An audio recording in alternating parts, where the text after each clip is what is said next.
शंकर भगवान को धतूरा कब चढ़ाना चाहिए उसका विशेष ध्यान रखें। जैसे शिवरात्रि है, प्रदोष है, या सोमवार है, या कोई विशेष आपका उत्सव है, तो आप शिव जी को धतूरा चढ़ा सकते हैं।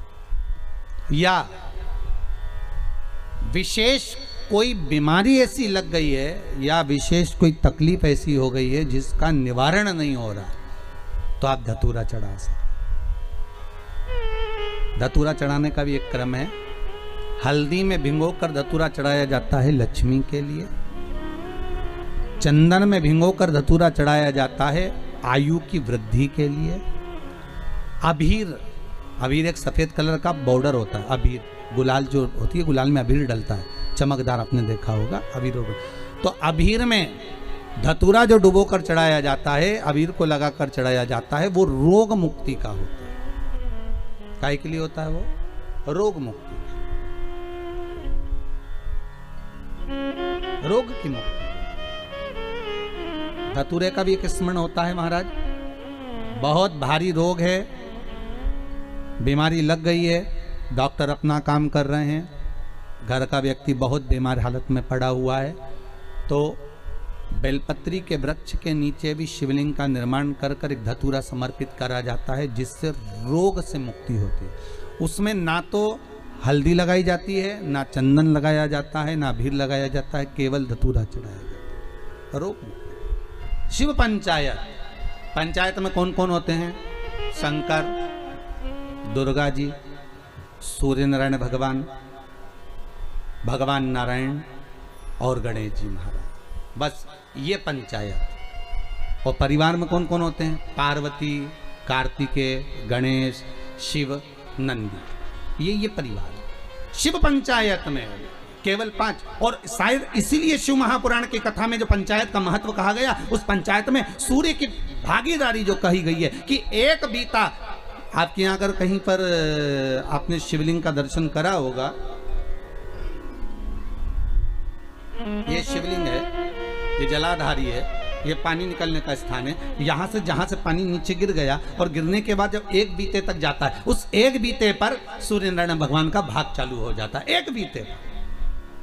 क्यों कहते हैं? जिसको चर्म रोग हो जाता है, जिसका शरीर सफेद पड़ गया, चमड़ी बेकार हो गई, काला पड़ गया, शरीर में कहीं चट्टे पड़ गए, कहीं शरीर में दाने पड़ गए, पूरा चेहरा बेकार हो गया, पूरा शरीर बेकार हो गया, तो क्यों कहते हैं कि एक बीता जब पानी बह जाए, उस बहे पानी को हाथ का लेपन कर कर शरीर पर लगा लिया जाता है, शरीर ठीक होने लगता है, सूर्य का भाग वहां से चालू हो जाता है।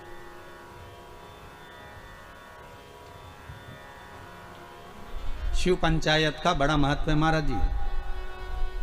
अगर आप लोगों ने लिंग पुराण पढ़ी होगी या शिव महापुराण पढ़ी होगी तो उसका बड़ा महत्व है महाराज। कहते हैं अदालत में अगर कोई केस चल रहा है, चाहे वो नौकरी से जुड़ा हुआ हो, चाहे सर्विस से जुड़ा हुआ हो, चाहे प्रॉपर्टी से जुड़ा हुआ हो, अदालत में अगर कोई केस चल रहा है और बहुत समय से चल रहा है और उसकी कोई सफलता नहीं मिल रही, कोई सफलता नहीं मिल रही, तो शिव पंचायत के मंदिर में जाकर महाराज 5 पुष्प, एक एक पुष्प एक एक देवता देवी को समर्पित कर दो और उनके चरण में मक्खन का लेपन कर दो। काय का लेपन करना है? माखन का लेपन कर दो। और 5 देवताओं के सामने चौमुखी 5 दिए लगा, 4 बत्ती के घी के, गाय के घी के, एक एक देवता के सामने एक एक दिया लगाओ पंचायत का, और काम ना कर कर वापिस लौट कर आ जाइए। वो केस विजयता अगर देगा तो आपके पक्ष में ही देगा, हार नहीं सकते। शिव पंचायत का बहुत प्रबल भाव है महाराज। शिव पंचायत कोई साधारण नहीं होती।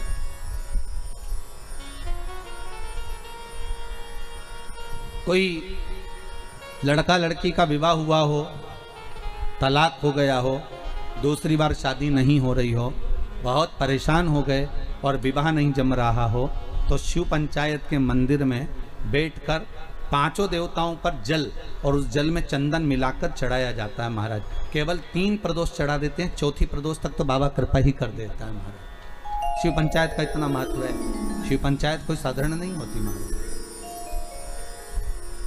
शिव पंचायत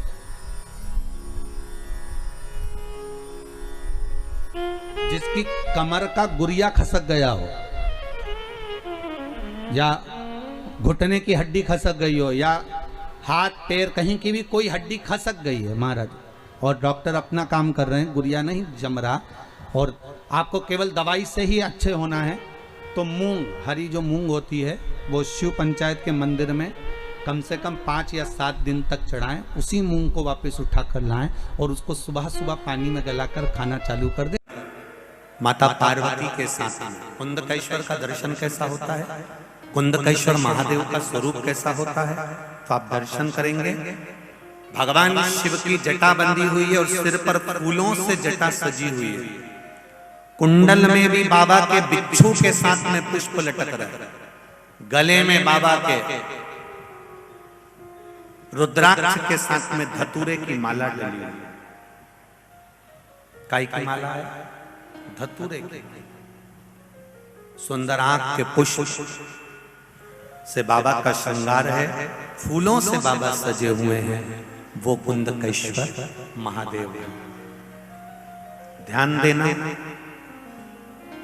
किसी बेटा बेटी पर, परिवार में किसी व्यक्ति पर जब कोई विशेष रोग सामने आ जाए, डॉक्टर ने बता दिया कि इनको ये वाली बीमारी लग गई है, और तुम जांच कराने के लिए जा रहे हो, इंदौर जा रहे हो, भोपाल जा रहे हो, खरगोन, खंडवा, कहीं पर भी जा रहे हो, और डॉक्टर तुम्हें लग रहा है कि बीमारी होने वाली और बीमारी का चांस लग रहा है, अपने यहाँ के डॉक्टर ने कह दिया कि ये बीमारी लगने वाली है, एक प्रयास कर देख, एक धतूरा जिसको लग रहा है कि ये बीमारी होने वाली है और ऐसा लग रहा है और जांच होने वाली है, एक धतूरा कुंदकेश्वर महादेव के नाम से शिवलिंग के ऊपर रख दो और धीरे धीरे पानी को उस धतूरे के साथ शिव जी को समर्पित करना प्रारंभ करो। अपने हृदय की कामना करते हुए श्री शिवाय नमस्तुभ्यं बोलते धीरे धीरे जल को चढ़ाना। पर जिस दिन उस बीमारी के लिए आप जल चढ़ा कर आएंगे, उस समय पर वो जल लेकर नहीं आएंगे, केवल चढ़ा कर आएंगे और अशोक सुंदरी वाली जगह पर हाथ लगाकर उस जल को केवल स्पर्श मात्र से, मतलब हाथ में छू कर लाएं, और जिस व्यक्ति को बीमारी के लिए लग रहा है उसी के नयनों पर, मस्तक पर लगाकर फिर जांच के लिए ले जाएं। मेरा भोलेनाथ चाहेगा तो कोई बड़ी बीमारी नहीं निकलेगी, रोग समाप्त कर देगा। एक धतूरा कुंदकेश्वर महादेव की भक्ति का एक आनंद सुख प्रदान कर देता है। एक धतूरा देखा है, बोलो तो जम के देखा है ना। जब चढ़ाते समय शिवलिंग पर जब धतूरा चढ़ाया जाता है, तब शिवलिंग पर चढ़ाते समय धतूरे की जो डंडी होती है वो कहाँ रखी जाती है? धतूरे के अंदर डंडी होती कि नहीं होती? अरे बोलो जम के बोलो। देखिए आप लोग, धतूरे के अंदर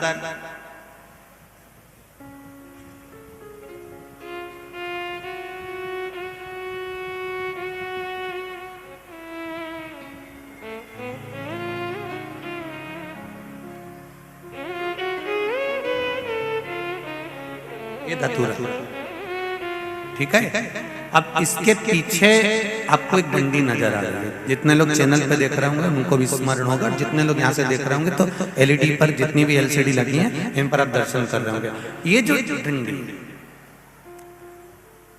ये डंडी का जो मुख है, ये डंडी का जो भाग है, जब रोग के लिए, बीमारी के लिए हम समर्पित करते हैं तो ये डंडी का जो भाग है वो अशोक सुंदरी वाली जगह पर होना चाहिए। किस जगह पर होना चाहिए? अशोक सुंदरी। और बाकी के समय पर आप शिवरात्रि पर या कोई खुशी के लिए या शिव जी के अभिषेक के लिए या आप प्रदोष के दिन या आप किसी भी दिन भगवान शंकर की आराधना कर रहे हो, बाकी के समय आप डंडी का मुख तुम्हारी मर्जी पड़े जहां रखो। पर रोग निवारण के लिए आपको लग रहा है कि इस व्यक्ति को ऐसा रोग हो गया, ये रोग हम जा रहे हैं जांच कराने के लिए, हम दिखाने के लिए मुंबई जा रहे हैं, पूना जा रहे हैं, इंदौर जा रहे हैं, खरगोन जा रहे हैं, तो उस समय पर रोग निवारण के लिए इस डंडी का मुख आपको अशोक सुंदरी वाली जगह, अशोक सुंदरी की जगह मालूम है ना सबको? जम के बोलो, सबको मालूम है ना? अशोक सुंदरी की जगह होती है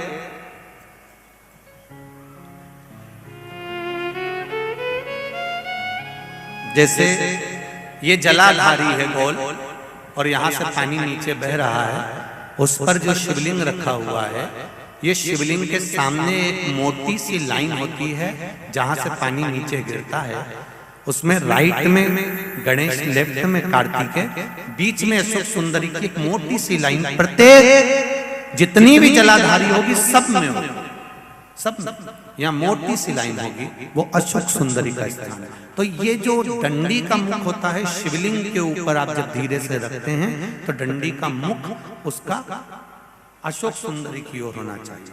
कई शिवलिंग ऐसे होते हैं जिस पर धतूरा नहीं रखा था, तो बेलपत्री रखकर फिर धतूरे को रखा जाता है जल चढ़ाने के लिए। पर नाम कौन सा लेना है?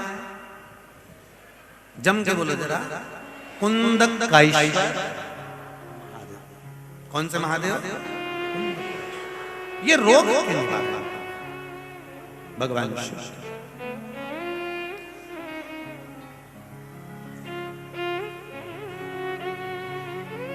कुंदकेश्वर महादेव पड़ गए। एक बार भाव से बाबा का जय घोष बोल। कुंदकेश्वर महादेव हर हर महादेव। भगवान शिव का कुंदकेश्वर नाम पड़ गया। आज शिव जी ने बड़ा सुंदर कुंदकेश्वर का स्वरूप धारण कर मां पार्वती के साथ में भगवान शंकर काशी में पहुंचे। भगवान शिव आज काशी में गए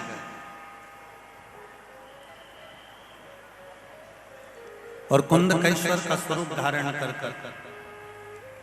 पार्वती जी के साथ जब काशी में पहुंचे, क्या देखते हैं? पूरी काशी में जहां देखो वहां आनंद ही आनंद है। शंकर भगवान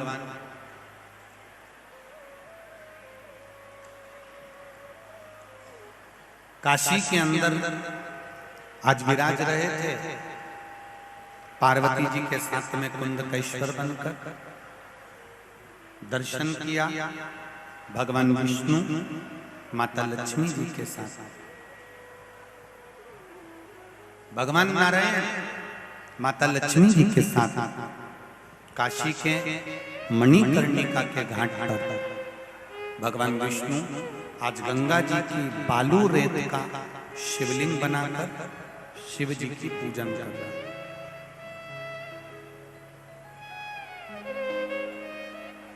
थोड़ा एक बात का स्मरण आप सब रखेंगे, ध्यान रखिएगा।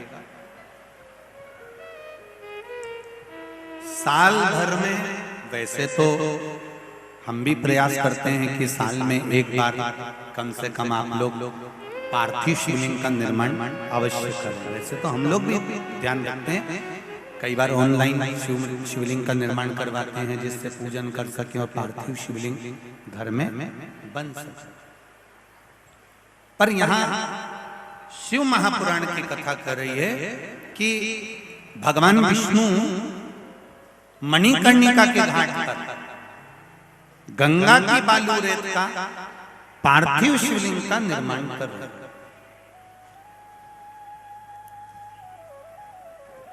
और शिवलिंग का निर्माण करते हुए आज भगवान विष्णु ने लक्ष्मी जी को बिठाया। यहां पर केवल लक्ष्मी जी का एक स्वरूप भगवान विष्णु के साथ में नहीं विराजा, मेरे नारायण के साथ में नहीं विराजा। यहाँ लक्ष्मी जी के 8 स्वरूप मणिकर्णिका के घाट पर भगवान नारायण के साथ में लक्ष्मी जी के विराजा। कितने स्वरूप बैठे? 8, जिसको हमारे यहाँ अष्टलक्ष्मी भी कहा गया। अष्टलक्ष्मी का भी भाव हमारे यहाँ वर्णन किया। अब भगवान लक्ष्मी जी के साथ में विराजमान होकर पार्थिव शिवलिंग का निर्माण करते हैं। एक लक्ष्मी, संतान लक्ष्मी, वैभव लक्ष्मी, धान्य लक्ष्मी, आरोग्य लक्ष्मी, ये सब विराजमान होती जाती है, पूजन करती जाती है, विराजित होती जाती है। एक बात यहां हमें स्वीकार करना है कि जब भी पार्थिव शिवलिंग का पूजन अपने घर में होता है, कोई विद्वान ब्राह्मण आकर हमारे यहाँ शिवलिंग का पूजन कराते हैं, अभिषेक कराते हैं। कोई विद्वान ब्राह्मण आकर जब हमारे यहाँ पर पूजन कराएं शिवलिंग का, या पूजन हम कर रहे हों और शिवलिंग की आराधना कर रहे हों, तो प्रयास करा करो कि घर में उस समय पर जो लोग विराजमान हैं, प्रत्येक घर के व्यक्ति का स्पर्श उस अभिषेक के जल में हो जाए और वो अभिषेक का जल शिव जी पे चढ़ जाए, जिससे हमारे घर का कल्याण। प्रयास करो।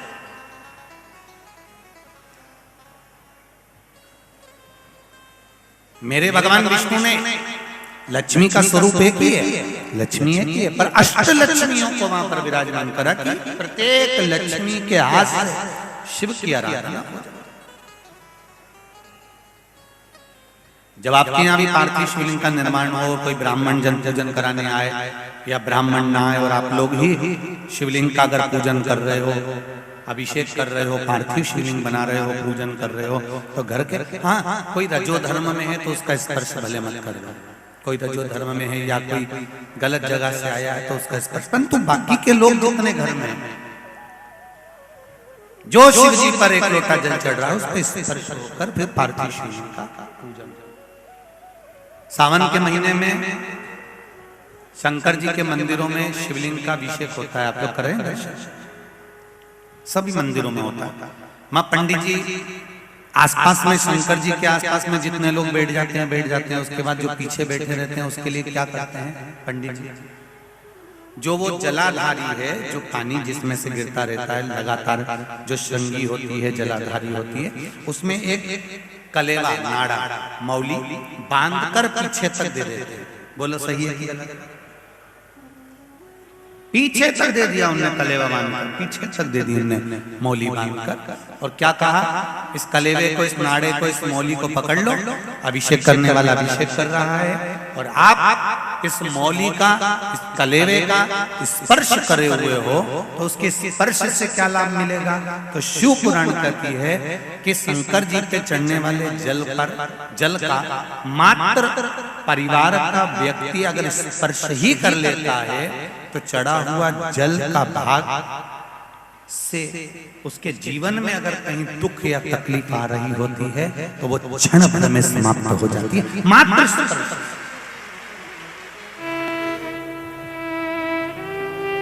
शिव महापुराण की कथा में भगवान शंकर ने अपने पुत्र कार्तिकेय जी को, गणेश जी को, अशोक सुंदरी को, जया, विषहरा, शामली बारी, दौतली, देव, ये सारी कन्याओं को शिव जी ने एक ज्ञान बड़ा प्रबल दिया।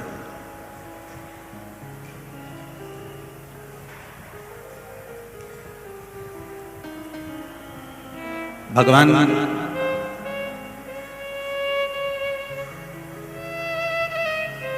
शिव अपने पुत्र श्री कार्तिकेय जी को कहते हैं कि पुत्र कार्तिकेय और सुनो गणेश जी, सुनो अशोक सुंदरी, सुनो जया, विषहरा, शामली बारी, दौतली, देव। इस बात को अपनी जिंदगी में उतार कर रखिए। जो मेरे शंकर भगवान अपने बच्चों को ज्ञान दे रहे हैं, वही शिव महापुराण के माध्यम से उस बात को हम आप तक पहुंचाने का प्रयास कर रहे हैं। यदि आपको लगे कि हाँ, शंकर भगवान ने जो अपने पुत्रों को, अपनी बेटियों को ज्ञान दिया वो बहुत श्रेष्ठ है, तो आप भी प्रयास करना कि उस ज्ञान को अपने भीतर उतारें और अपने बच्चों तक वो ज्ञान अपन भी दें, अपन भी प्रदान करें। शिव जी कह रहे हैं कार्तिकेय से, सुनो कार्तिकेय, तुम्हारी माता ने कहा है कि तारकासुर का वध करो तो तुम्हें वध करने जाना चाहिए।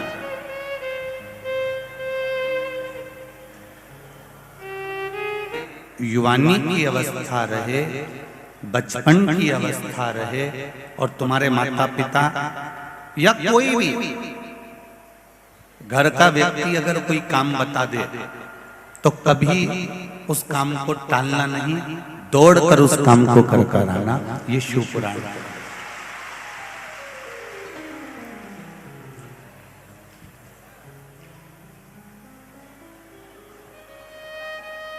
जब परिश्रम की उम्र में शंकर जी कह रहे हैं अपने पुत्र कार्तिकेय से, और जितने भी इस पावन पंडाल में जितने भी कार्तिक के बेटे हुए हैं अर्थात नवयुवक बेटे बैठे हुए हैं, अशोक सुंदरी अर्थात बेटियां बैठी हुई हैं, जया विषहरा शामली बारी दौतली मेरी बेटियां बैठी हुई हैं, बच्चे बैठे हुए हैं, नवयुवक बहुएं बैठी हुई हैं, नवयुवक बेटे बैठे हुए हैं। वो इस बात का ध्यान रखना,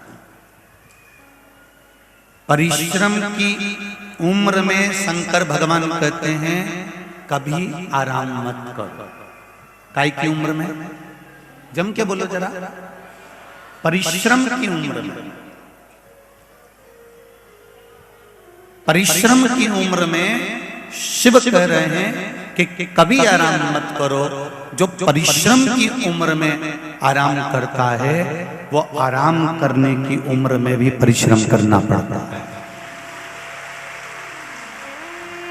ये मेरे शिव कह रहे हैं, ये मेरे ओघड़दानी, ये मेरे शंकर, ये मेरे त्रिकालदर्शी, ये मेरे कैलाशी, मेरे अविनाशी, मेरे भोलेनाथ कह रहे हैं जब तुम्हारी परिश्रम की उम्र है, तुम नवयुवक बच्चे हो, नवयुवक बेटियां हो, छोटे छोटे बच्चे हो, अभी तक तुम्हारी परिश्रम की उम्र है, तुम खूब मेहनत करो।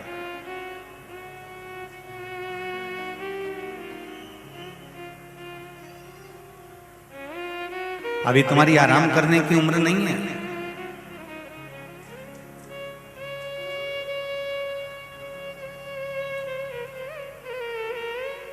परिश्रम की उम्र में आराम मत करो। अगर आज नवयुवक बेटे बेटियां परिश्रम की उम्र में काम की जो परिश्रम की उम्र में आराम करता रहता है, फिर उसको जब आराम की उम्र आती है, जब शरीर ढल जाता है, 60 साल के ऊपर की जब अवस्था आ जाती है, जब परिश्रम की उम्र में अगर आराम करा तो आराम की उम्र में भी दुकान पर दिन भर बैठकर अपना जीवन निकालना पड़ता है। फिर गवर्नमेंट रिटायर भी कर देगी। गवर्नमेंट अगर आपको रिटायरमेंट भी दे देगी 60 के बाद में, 61 के बाद में, 62 के बाद में, 66 के बाद में, जो भी आजकल थोड़ा बहुत उम्र का बढ़ गया है। अगर मान लो गवर्नमेंट ने आपको रिटायर भी कर दिया, उसके बाद भी किसी व्यक्ति को देखना कि वो घर में फ्री नहीं बैठता, वो क्या करता है, कहीं दूसरी जगह जॉब कर लेता है, दूसरी जगह काम कर लेता है। क्यों? क्योंकि उसको मालूम है मेरे घर में मेरी बेटियां बड़ी बैठी हैं, मेरे बच्चे बैठे हैं, मेरी पत्नी है, पूरे घर का मुझे भरण पोषण करना है। क्यों? जो परिश्रम की उम्र में आराम करते हैं उनको आराम की उम्र में परिश्रम करना ही पड़ता है, ये निश्चित है। किसानी जमीन में फसल बोना और फसल लेना, ये मेरे किसान भाइयों का कर्म है। ये इनको केवल किसान नहीं कहते, इनको मेरे शंकर भगवान ने अन्नदाता बनाकर भेजा है मृत्यु लोक। ये केवल किसान नहीं है,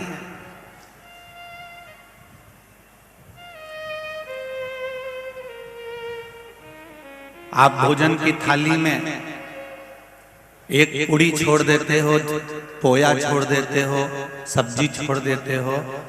किसी किसान भाई से पूछना कि एक पूड़ी में जो गेहूं लगा, आटा लगा, उसको बनाने में, उस जमीन में बोने में, काटने में और उसको अपने घर तक लाने में पूरी पूरी पूरी पूरी श्वास से उसने अपनी उस जिंदगी की झोंक दी है, तब जाकर वो गेहूं, वो फसल घर में।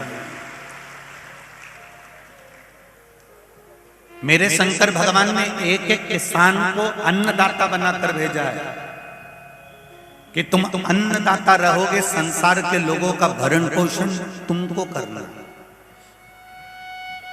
हम कई बार कहते हैं शंकर भगवान का अगर कहीं दर्शन नहीं हो तो किसी किसान भाई का दर्शन कर लेना, वो भी शंकर का ही अवतार होगा, क्योंकि वो अन्न हमको दे रहा है, अन्न दे रहा है।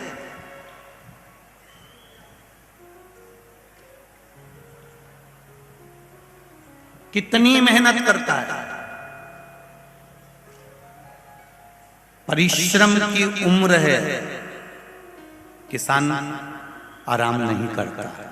जरा ध्यान देना, अभी तो गेहूं की फसल, चने की फसल बोई जाएगी और किसान भाई रात भर तुमको ठंड लगेगी और वो पानी फेर रहा होगा पूरी जमीन पर, पानी दे रहा पूरी जमीन पर।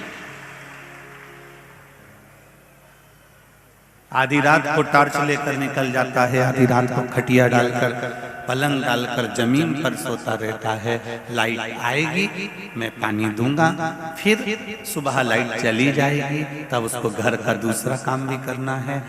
परिश्रम की उम्र में वो आराम बिल्कुल नहीं करता।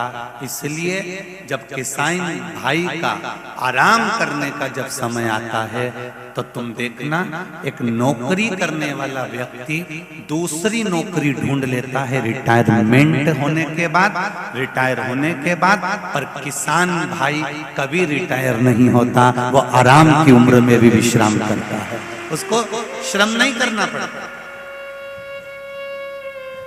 मेरा किसान भाई आराम की उम्र जब आती है तब उसको श्रम नहीं करना पड़ता, वो विश्राम भी करता है, वो आनंद में रहता है और अपने बच्चों को सीख देता है।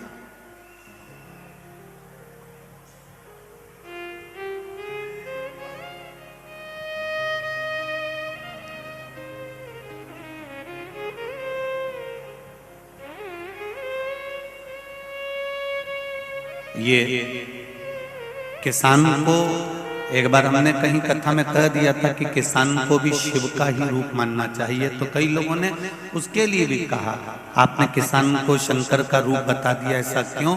तो हमने कहा शंकर भगवान के पास भी नंदी है और किसान के पास भी बैल है, दोनों के पास वो भी धर्म रखता है और किसान भी धर्म रखता है। शिव भी कर्म को प्रधान मानते हैं और किसान भी कर्म को प्रधान मानता है।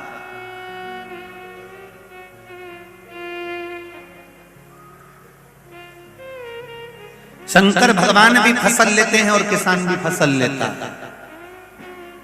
किसी ने पूछा शंकर भगवान फसल लेते हैं? हाँ। क्या फसल लेते? भगवान शिव भक्ति की फसल धारण करते हैं। ये शिव महापुराण की कथा है क्या? ये शंकर जी की कथा क्या है? ये भक्ति की खेती कर रही है। पुराण क्या देती है? तो कहा जितने भी भक्त शंकर की कथा को सुनते हैं, शिव की ये कथा, भगवान शंकर छोटे से एक बीज के रूप में उसके हृदय में विराजमान हो जाते हैं और एक न एक दिन वो बीज अंकुरित हो ही जाता है।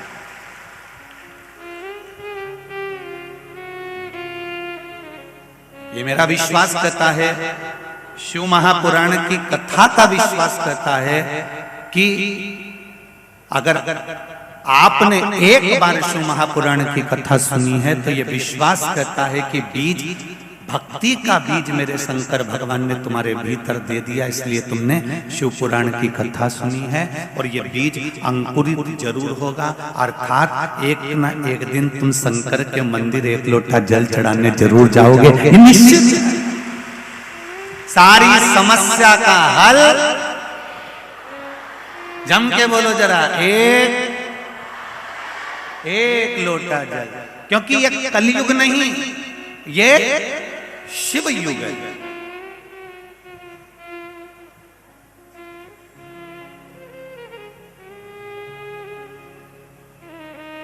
हमें उस शंकर भगवान को, उसकी स्फुटता को, उसके आनंद को हमें पहचानना। मेरे नवयुवक बेटा बेटी इस बात का स्मरण अपनी जिंदगी में रखें कि हमको अभी अगर परिश्रम की उम्र है इसलिए आराम नहीं करना है, ज्यादा सोना श्रेष्ठ नहीं। मम्मी ने कहा, पिताजी ने कहा, बाबूजी ने कहा, घर के माता पिता बोले जाइए काम करिया। नवयुवक बेटे बहुओं को चाहिए कि मम्मी अब भी करके आते हैं। बेटा घर में 4 मेहमान आए हैं, चाय बना दे, मम्मी अब भी बनाती। 3 बहू, 4 बहू, 2 बहू अगर घर में हैं और 1 बहू उसमें आगे बढ़ बढ़ कर काम कर रही है तो उसको मूर्ख मत समझना, पागल मत समझना। उसने शिव पुराण की कथा को अच्छे से पढ़ा होगा, समझा होगा कि अपना बुढ़ापा कैसे निकालना। घर में 4 बहुएं हैं, 3 बहुएं हैं, 2 बहुएं हैं, 5 बहुएं हैं। 1 बहू आगे बढ़ बढ़ कर काम कर रही है, 1 बहू आगे बढ़ बढ़ कर सब कार्य कर रही है। जैसे ही मेहमान आए चाय बनाने चली गई, जैसे कुछ बात हुई आगे बढ़कर काम कर दिया, जैसे कहीं जाने की बारी हुई तैयार होकर सामने खड़ी हो गई। जो बहू आगे बढ़ बढ़ कर काम कर रही है उसको मूर्ख मत समझना, उसने जरूर शिव महापुराण की कथा को पढ़ा होगा, सुना होगा। क्योंकि शिव पुराण कहती है अगर परिश्रम के समय पर आराम करेंगे तो बुढ़ापा बिगड़ जाएगा। इसलिए बहू सास के रहते रहते सास के सामने बहू सब कुछ काम करना आगे बढ़ बढ़कर सीख लेती है, और सीख लेती है इसलिए बाकी के बहुओं का मुंह भगोने जैसा बना हुआ। बाकी के बहुओं को अच्छा नहीं लगता, बता आगे बढ़ बढ़ के करती रहती है, आगे बढ़ बढ़ के करती रहती है, तो तुम करो ना। सास के 4 मेहमान आए और तू अपना कमरा छोड़ के ऊपर से नीचे नहीं आ रही। सास ने 2 बार कह दिया, मेहमानों ने पूछ लिया क्यों साहब तुम्हारी छोटी बहू नहीं दिख रही, ने बड़ी बहू नहीं दिख रही, ने मंझली बहू नहीं दिख रही, तो भी तुम अपना कमरा छोड़ के नहीं आ रही। तुम्हें बस जो भोजन बना के अपने कमरे में गई, फिर तो नियम बना हुआ है कि 3:30 पौने 4 बजे आना है, गैस पे चाय रखना है और ढकोस में चाय पिया, और पीने के बाद में बस थोड़ी देर गप्पे मारो, गप्पे मार के शाम हो जाए, रोटी वोटी बनाओ, फिर अपना कमरा में चली जाओ। और आजकल की माताएं भी अपनी बेटी को यही सिखाती हैं, बेटा तुझसे जितना बने उतना करना, नहीं बने तो रोटी बना के कमरे में ले जाके चरी लेना। उन्हें भी यही सिखाया। ये अपने पांव पे कुल्हाड़ी मारी इधर। जो बहू आगे बढ़ बढ़ कर काम करती है, जो बहू आगे बढ़ बढ़ कर, अभी युवानी अवस्था है, सोने की अवस्था है,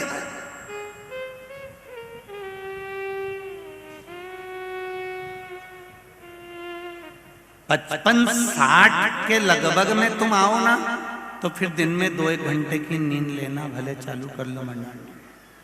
और कहीं की बहू अगर 55-60 के पहले की हो और वो सो रही हो तो तुम भी पूरे मोहल्ले में कह देना हमारी 60 साल की हो गई बहू, 60 की हो गई इसलिए दिन में इसको सोने को चाहिए। तो सास आगे बढ़ बढ़ के काम कर रही है, तुम तो कहना ओल्ड इज गोल्ड। तो क्या दिक्कत है, ये तो अभी कोई बुढ़ापा थोड़ी ना आया है। बुजुर्ग माताओं को देखो दिवाली पे कितना काम करे, कितना बुढ़ी माताएं तो दिवाली पे इतना काम में लगी रहती, इतना काम में लगी रहती। और बहुओं को देखो तो करेगी थोड़ा सा भी, एक जरा सा मांडना लेके बैठी, अब एक छोटा सा मांडना, वो छुई मिट्टी का, गेरू का, जरा सी लाल मिट्टी का और सफेद मिट्टी का, छुई मिट्टी का जरा सा मांडना लेके बैठी। पहले बैठने से पहले उसको पटा चाहिए, फिर पानी का डब्बा लाके दो, फिर कपड़ा लाके दो, फिर हाथ पोंछने का कपड़ा लाके दो, फिर अंदर से इतने में तो सास चिल्लाएगी रहने दे चंद्र घंटा, रहने दे तो मैं सब मान लूंगी, तू तो जा, तू अपना छोरा छोरी संभाल ले, मैं सब कर लूंगी, दिन दे। देखो पटा लाए, डब्बा लाए, पानी लाए, हाथ पोंछने का कपड़ा लाए, इससे अच्छा मैं खुद मान लूंगी, तू तो जा जा, तू अपना कमरा में जा। और सास भी फिर मानने बैठे और भजन गाती जाए, अम्बे तू है जगदम्बे काली, और फिर वो गा अम्बे तू है जगदम्बे, जय हो हर सूत वाली,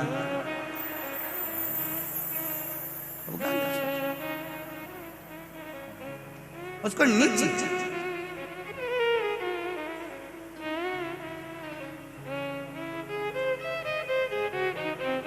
युवानी की अवस्था में, जब आपकी युवानी की अवस्था हो,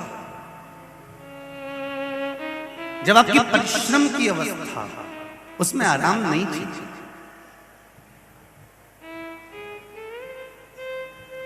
जिसने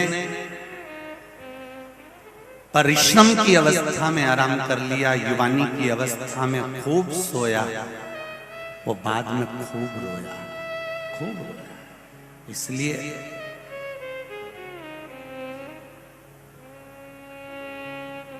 खुद को शंकर भगवान से जोड़ लो, खुद को भोले से जोड़ लो, बाकी का सब भोले पे छोड़ दो, फिर वो संभालेगा, वो जानेगा, उसको निभाएगा। अपने को कुछ नहीं करना।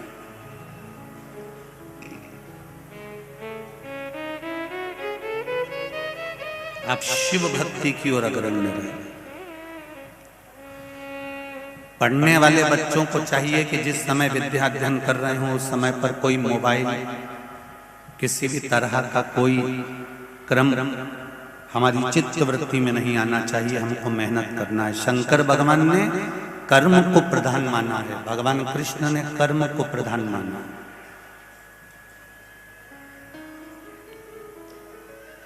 कर्म करोगे, और सीधी बात है, तेरे मंदिर में आना मेरा काम है और मेरी बिगड़ी बनाना तेरा काम है। तेरी चौखट पर मैं आ गया, उसके बाद में दर्शन दिखाना तेरा। ये उसके ऊपर, ये उसकी मर्जी। थोड़ा सा दूध के अंदर मक्खन होता है, पर उस दूध को थोड़ा सा बिलोना पड़ता है, तब जाकर मक्खन निकलता है। तो वो निकलेगा जरूर, ये निश्चित है।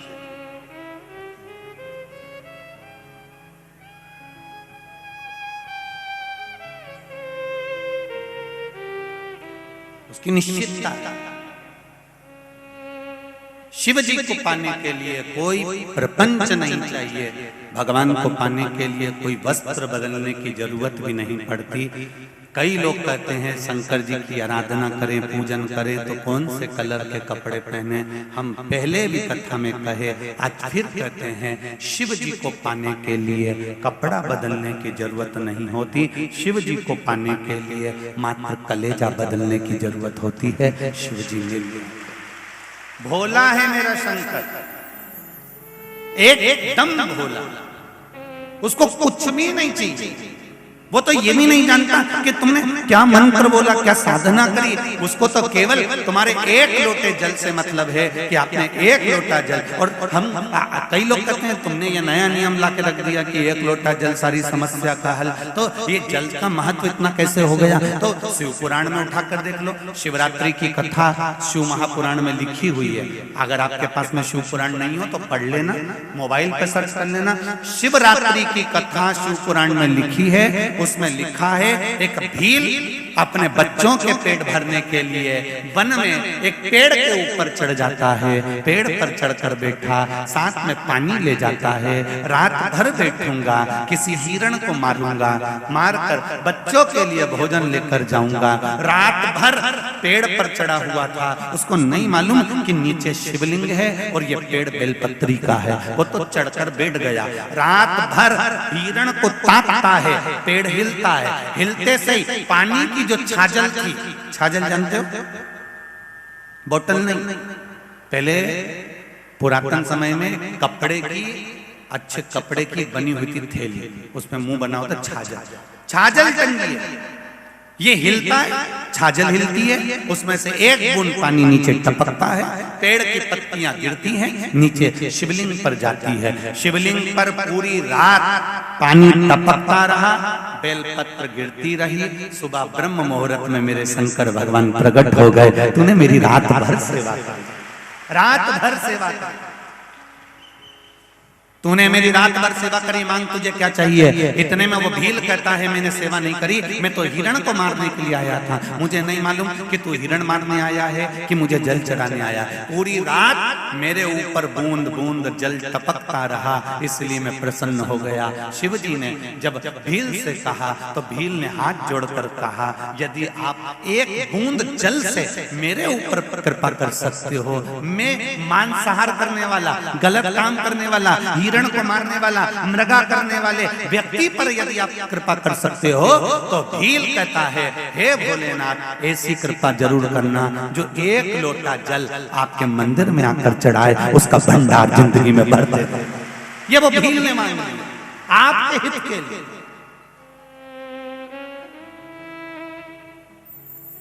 क्या होता है एक लोटा जल से चढ़ा के तो देखो, आपके भीतर भोलापन, नम्रता, प्रेम लेकर आ जाइए, शिव आपका साथ देना चालू कर देगा। पक्षी को ऊपर की ओर बढ़ने के लिए पंख की जरूरत पड़ती है और मनुष्य को ऊपर की ओर बढ़ने के लिए नम्रता की जरूरत पड़ती है। उसको पंख नहीं चाहिए।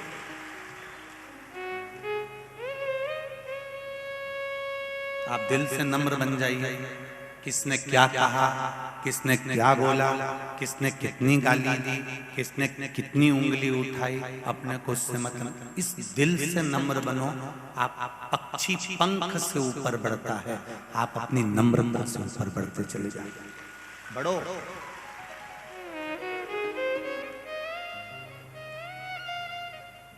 आपके भीतर नम्रता होना चाहिए। कोई अपशब्द कह दिया ना, कह दे आग लगे बस्ती में अपन रहो मस्ती में, क्या किसको रोइए चादर तान के सोइए। सास ने कुछ बोल दिया ना, बोल लो। तुम माँ हो, बड़ी हो, बुजुर्ग हो, अवस्था के अनुसार है, मैं युवान, कोई दिक्कत नहीं है। आप बोलोगी तो मेरे सुधारने के लिए बोलोगी, उसमें कोई दिक्कत नहीं, कोई बड़ी बात। हमें जरा जरा सी बात में लड़कर मायके में जाके नहीं बैठना, बिल्कुल नहीं। कई लोगों ने ये विचार कर रखा है कि पति से नहीं बनी, परिवार से नहीं बनी, तो तुरंत तलाक का केस लगा दिया और तलाक का केस लगाया और तलाक के लिए आगे बढ़ गए। और निवेदन है, जरा विचार करो, इतने लड़के ढूंढे, उसमें तुम्हारी किस्मत में ये लड़का लिखा था। अगर किस्मत में ऐसा लिखा है तो तुम तलाक लेने के बाद दूसरी भी शादी कर लोगे, तो इससे भी ज्यादा सिंदूर चढ़ा हुआ भेरू मिलेगा। उसमें कोई बड़ी तुम्हें अभी जैसा मिला है ना, अभी बटुक भेरू है, आगे काल भेरू मिलेगा। आप उसको समझो, जरा विचार करिए। आप अपनी चित्तवृत्ति में, अपने मन में उस विचार को लेकर आइए। और जब आपकी चित्तवृत्ति में, आपके विचारों में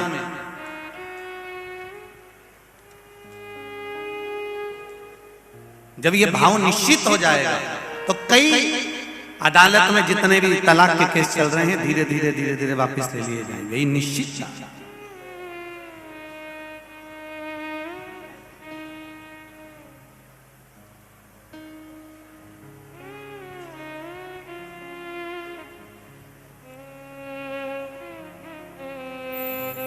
आप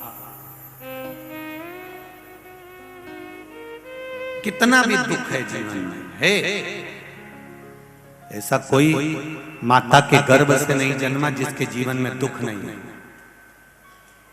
कोई लिख दे कि पृथ्वी पर जन्म लेने के बाद जिसकी किस्मत में दुख नहीं होगा। मीराबाई भगवान कृष्ण की इतनी बड़ी उपासक थी, बोलो दुख था कि नहीं था? जम के तो बोलो दीजिए, था ना। जहर का प्याला आ गया, सांप का पिटारा आ गया, शेर के सामने ले जाके डाल दिया, कितना कितना कितना दुख दिया, पर विश्वास पक्का था। नामदेव जी का कितना अपमान हुआ, मंदिर के पीछे ले जाकर पटक दिया, तो भी भगवान पर विश्वास था। संत तुकाराम कितना दुख, पत्नी अपशब्द पर अपशब्द कर रही है, ताने पर ताने दे रही है, तो भी भगवान पर विश्वास था। रामकृष्ण परमहंस, स्वामी विवेकानंद, चैतन्य महाप्रभु, श्रीमद वल्लभाचार्य जी, श्री रामानुजाचार्य जी, श्री निम्बाकाचार्य जी, ये जितने भी हमारे जगत गुरु शंकराचार्य जी महाराज, अब परमात्मा को आप थोड़ा सा दुख, ऐसा संसार में कोई व्यक्ति नहीं जन्मा जिसको दुख नहीं। माता के गर्भ से अगर जन्म लिया है तो दुख तो भोगना पड़ेगा, चाहे तुम संत बन जाओ, चाहे तुम साधु बन जाओ, चाहे तुम गुरुजी बन जाओ, चाहे तुम जो बनना हो बन जाओ, क्योंकि भगवान ने कहा कि मैंने किसी को कुछ बना के नहीं भेजा। भगवान कहते हैं मैंने पृथ्वी पर केवल मनुष्य बनाकर भेजा है, मानव बनाकर भेजा है। और भगवान कहते हैं पृथ्वी पर मैंने केवल तुझे मनुष्य का जन्म दिया है, मानव का जन्म दिया है। मनुष्य बनकर रहेगा तो जिंदगी में तुझे कभी कष्ट नहीं आएगा। तू कुछ बनने की तलाश में रहता है, इसलिए कष्ट जीवन में आता है। मानव का शरीर है, मनुष्य का शरीर है।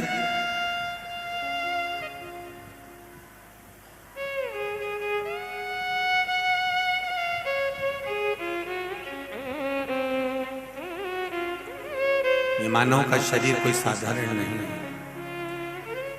आप इसको भगवत स्मरण में जितना सुख, ये आपके पंडाल में एक माता रोज 3 घंटे पूरी कथा खड़े रहकर सुनती है।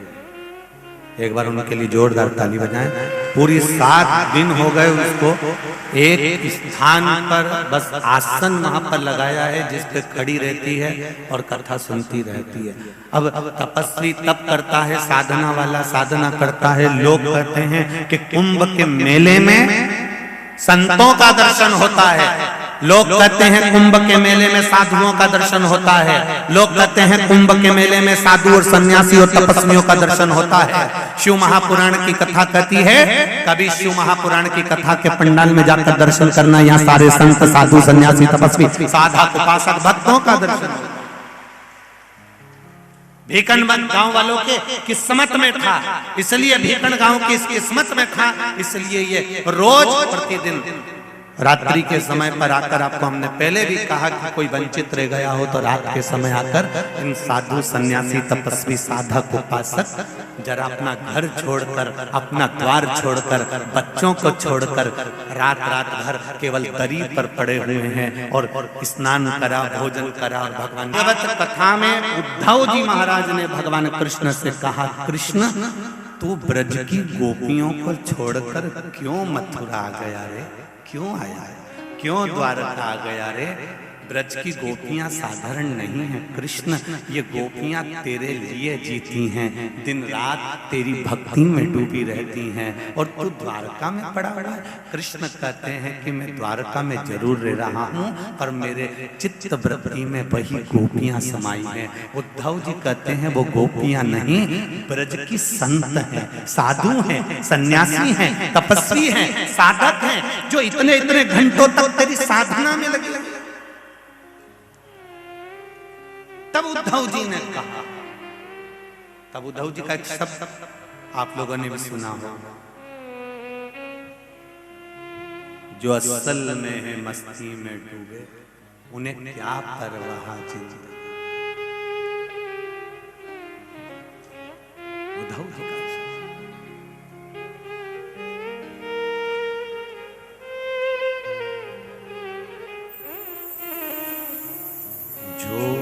उतरती है चढ़ती है मस्ती, वो हकीकत में मस्ती,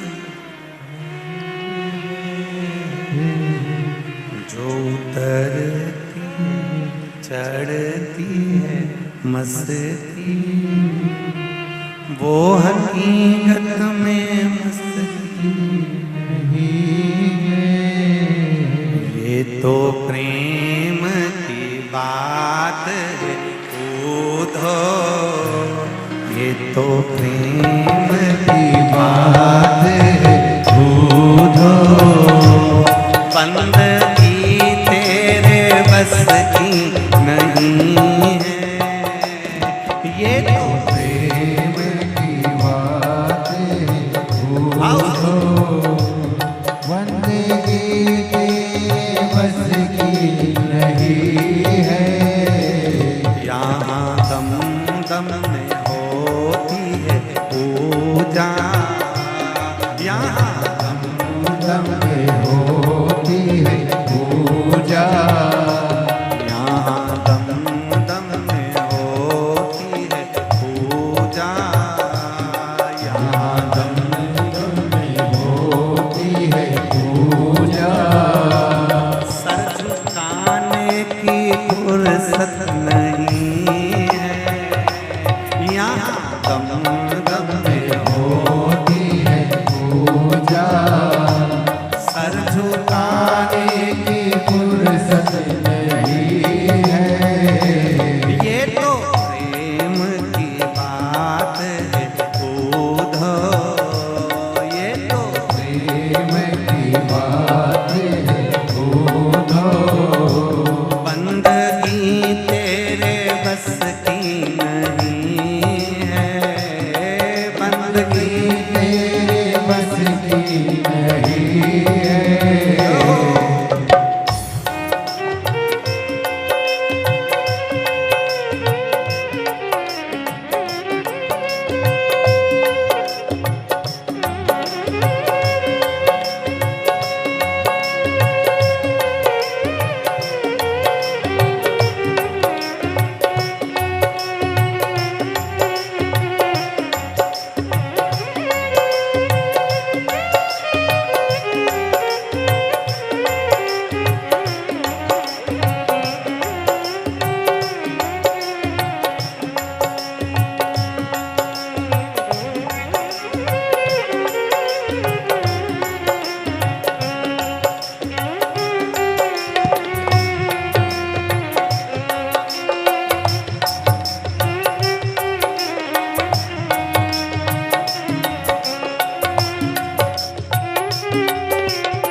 पूछा, उनकी पूजा में सुन ले हे ऊधो। प्रेम वालों ने कब वक्त पूछा, उनकी पूजा में सुन ले ऊधो। ओ प्रेम वालों ने कब वक्त पूछा, उनकी पूजा में सुन ले हे ऊधो। प्रेम वालों ने कब वक्त पूछा, उनकी पूजा में सुन ले ऊधो। यहाँ दम दम में होती है पूजा,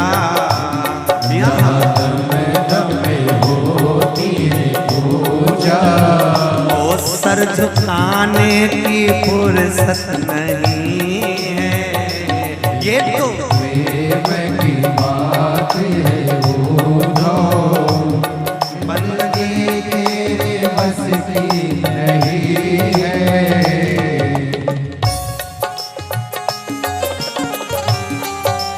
जय हो हरि बोल। जय हो।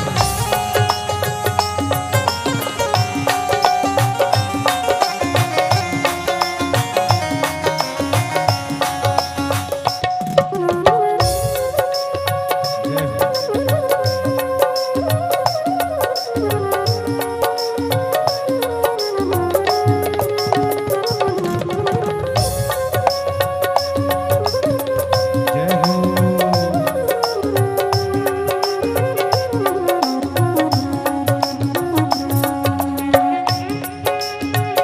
हरि बोल।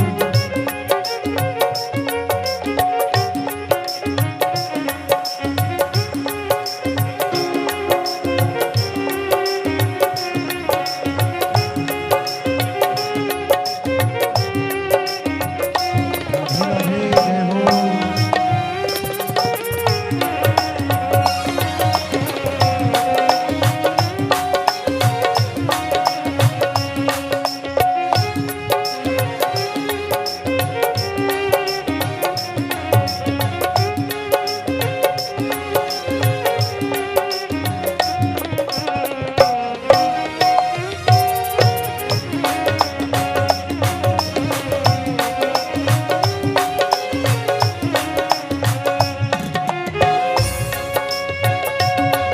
हरि बोल।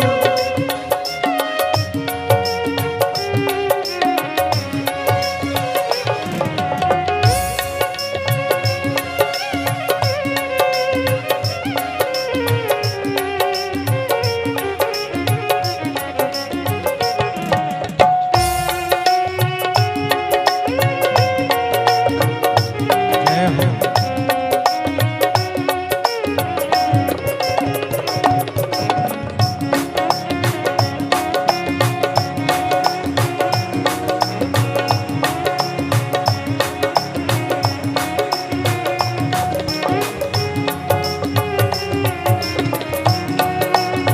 शंभो।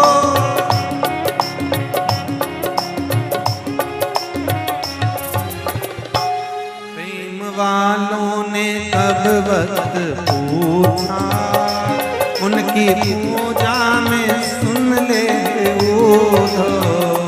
प्रेम वालों ने कभी वक्त पूछा, उनकी पूजा में सुन ले उद्धव।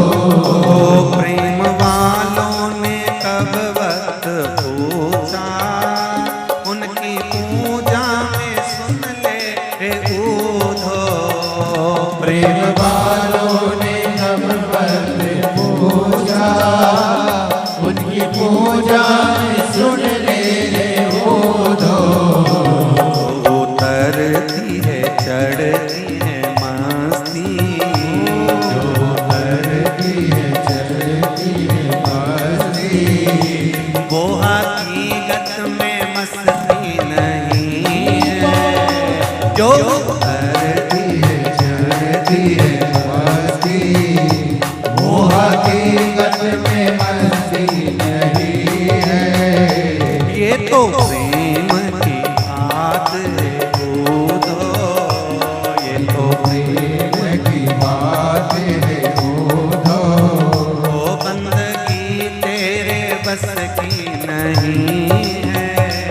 ये तो प्रेम की बात है उद्धव। बंदगी तेरे बस की नहीं है। वो बंदगी तेरे बस की नहीं है। बंदगी तेरे बस की नहीं है। शिव भक्ति तेरे बस नहीं है। बंदगी तेरे बस की नहीं है। वो बंदगी तेरे बस की नहीं है। बंदगी तेरे बस की नहीं है। बंदगी तेरे बस की नहीं है।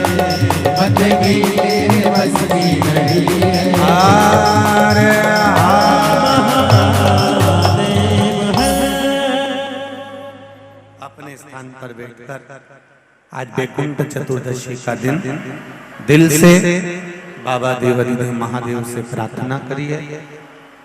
श्री शिवाय नमस्तुभ्यं मूल मंत्र का जाप करिए और भगवान शिव से विनती करो, बाबा आपकी कृपा, आपके चरणारविंद की भक्ति हमको अवश्य प्रदान करो। भाव से श्री शिवाय नमस्तुभ्यं, श्री शिवाय नमस्तुभ्यं, श्री शिवाय नमस्तुभ्यं, श्री शिवाय नमस्तुभ्यं, श्री शिवाय नमस्तुभ्यं। भोला सब दुख काटो मारा, ओ भोला सब दुख काटो मारा।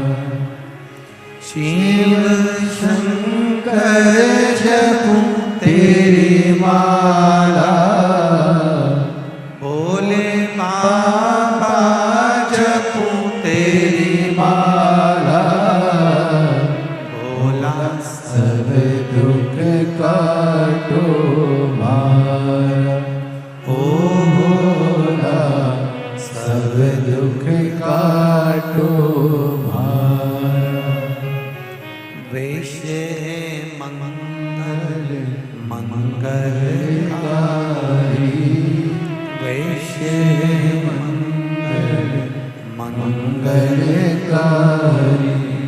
शमशान वासी हमारा, शमशान वासी हमारा। ओ भोला सब दुख काटो मारा, ओ भोला सब दुख काटो मारा। भगवान शिव से निवेदन प्रार्थना, अपनी चित्तवृत्ति, अपना हृदय, अपना मन भगवान को देते हुए।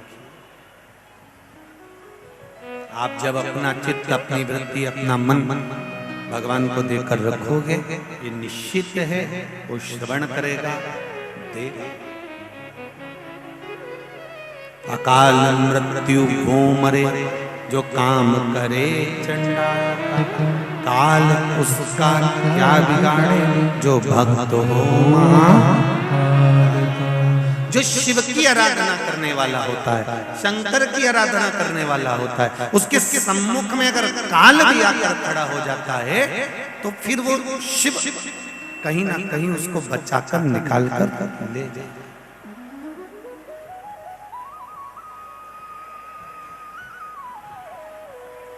ध्यान देना जरा, शिव तत्व को जानना। महाराज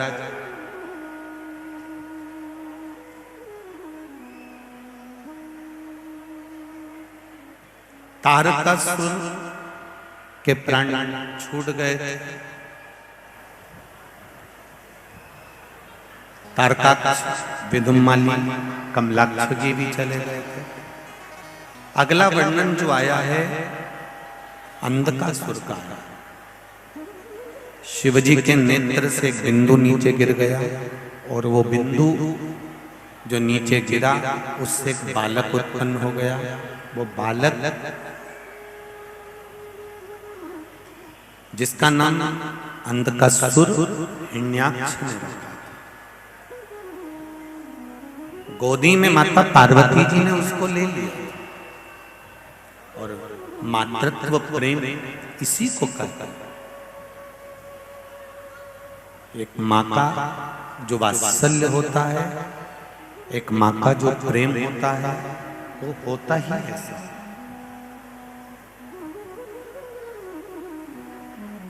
एक माता का स्नेह। शिवजी ने कहा कि पार्वती इसको ले जाकर तू समुद्र में फेंक दे। पार्वती जी कहती है नहीं, यह आपके द्वारा प्रकट हुआ है इसलिए मैं इसको फेंक नहीं सकती, ये आपका पुत्र है। शंकर भगवान कह रहे हैं ये मेरा पुत्र नहीं है, तू तो फेंक दे। मेरे नेत्र बंद करने के बाद प्रकट आए, फेंक इसको। नहीं नहीं नहीं प्रभु, इसको नहीं।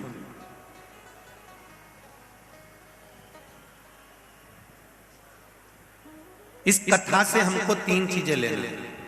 पहला, जीवन में एक बात याद रखना, जिस आसन पर बैठकर हम पूजन करते हैं वो आसन को कभी अपने पांव से मत हटाओ, ना पांव से खसकाओ ना हटाओ। पुराण यहां तक कह रही है, अगर मान लो किसी के शरीर में ब्लॉकेज आ गए हैं और डॉक्टर ने कहा है कि इनका बाईपास कराना है या इनका हार्ट कम काम कर रहा है, आप डॉक्टर का इलाज करवाते रहें, टेबलेट खाते रहें, दवाइयाँ खाते रहें, जांचें कराते रहें, मना नहीं है, क्योंकि डॉक्टर भी शिव का एक रूप होते हैं, उनके कहे अनुसार करें। पर साथ में एक काम और चालू कर दो। मान लो कल बाईपास होना है, कल ऑपरेशन होना है, आज से ही एक बेलपत्री शिव जी पे चढ़ाएं और बेलपत्री की डंडी, चाहे आप कहाँ खड़े हैं, बस जहां आप खड़े हैं बेलपत्री की जो डंडी है उस डंडी का मुख अपनी ओर रखना और अघोरेश्वर महादेव के नाम से 5 बार जल उस बेलपत्री पर शिवलिंग पर चढ़ाएं, कटोरी में उस जल को झेल कर ले आएं और अघोरेश्वर महादेव का नाम लेकर उस जल को जिसका बाईपास हो रहा है, हार्ट काम नहीं कर रहा, उसको थोड़ा थोड़ा 5 बार पिला दें और दूसरे दिन फिर डॉक्टर को बोलें कि एक बार जांच करो, बाबा चाहेगा तो उसका हार्ट काम करना प्रारंभ कर दे। अघोरेश्वर महादेव।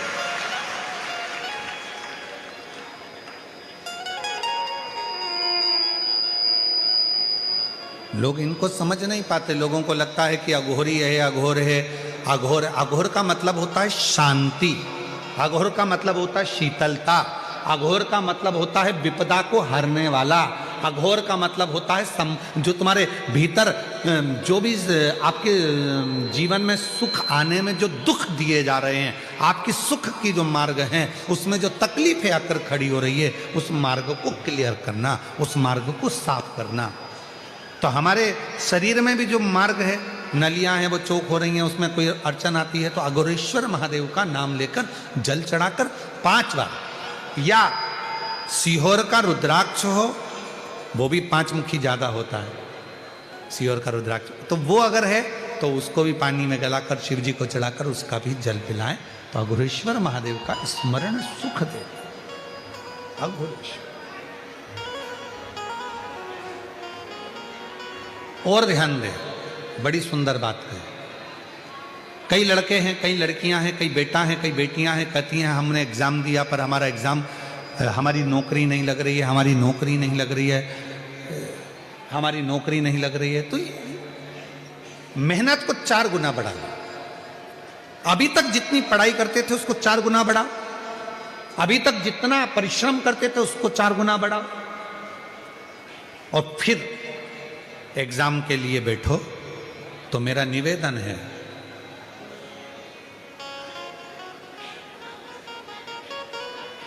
कभी तुम्हारे पास में अगर रुद्राक्ष है सीहोर का, तो उस रुद्राक्ष पर तुम्हारे घर में अगर अलोनी भस्म हो, अलोनी भस्म कहते हैं, तुम्हारे यहाँ गोबर के कंडे को क्या कहते हैं,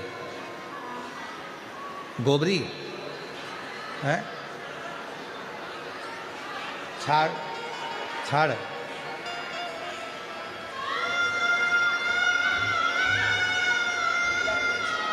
छाना, तो गुजरात में उसको छाना बोलते हैं और महाराष्ट्र में गोबरी कहते हैं, हमारे उधर कंडा कहते हैं, ठीक है। तो जो वो गाय का गोबर होता है तो वो उसको हाथ से थपा हुआ नहीं, गाय ने गोबर किया, नीचे गिरा, सूखा हुआ गोबर का कंडा जो होता है उसको जलाकर भस्म बनाकर कपड़े से छानकर उसको डब्बी में रख लेते हैं। जब ऐसा लग रहा है कि मेरा ये काम हो ही नहीं रहा, अटक ही अटक रहा है, तो सोमवार की अष्टमी जब पड़े तो वो थोड़ी सी जो भस्म है वो उस रुद्राक्ष पर, पांच मुखी पर अघोरेश्वर महादेव का नाम लेकर चढ़ा दी जाए और उसी भस्म को खाकर, उसी भस्म का तिलक लगाकर यदि कार्य के लिए जाया जाए तो वो कार्य सफल होता ही है, उसमें अड़चन आ ही नहीं सकती। उस कार्य में कभी अड़चन नहीं आ सकती, क्योंकि अघोरेश्वर महादेव का उसमें नाम है, अघोर, अघोरेश्वर। तो दो रुद्राक्ष दुख को, तकलीफ को, बीमारी को, कष्ट को, अड़चन को समाप्त करते हैं। उसमें पांच मुखी, पांच मुखी में भी इसलिए मूल है क्योंकि उसमें अघोर भगवान शिव का एक मुख जुड़ा हो, अघोरेश्वर। और दूसरा है सात मुखी रुद्राक्ष। फिर चार मुखी का भी वर्णन आता है, इस रुद्राक्षों का स्मरण किया जाए।